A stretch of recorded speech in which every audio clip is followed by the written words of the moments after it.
మహారాజా శ్రీ గణపతి గారికి మీకు దండేసి దండమేటి తెలియజేయందేమనగా artificial intelligence వచ్చి ప్రపంచం అంతా తల్లకిందులైపోతుంది. మీడియా ఫీల్డ్ ఏమో ఈజీ అయిపోయింది, సాఫ్ట్వేర్ ఫీల్డ్ ఏమో దెబ్బడిపోయింది.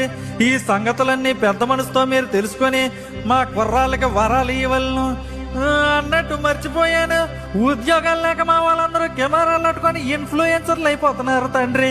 1000 ఫాలోవర్లు వస్తే ప్రమోషన్స్ కి డబ్బులు ఎత్తున్నారట ఊర్లో. ఆ టాలెంట్ నాకు లేదు, మా ఫ్రెండ్స్ కి అస్సలు లేదు. మరి ఇలాంటి బ్యాడ్ పొజిషన్ లో ఏడ్ చేయమంటావు తండ్రి? ఎందుకు ఈ జన్మెందుకు? ఎందుకు గణపయ్య జన్మెందుకు గణపయ్య? బాలేదు గణపయ్య, చిచి అన్నారు గణపయ్య. సుఖపడ బతుకులేదు, సుఖపడ బతుకులేదు, సుఖపడ బతుకులేదు. చదువేమో సున్నా గణపయ్య, కొంచెం చూడయ్యా గణపయ్య.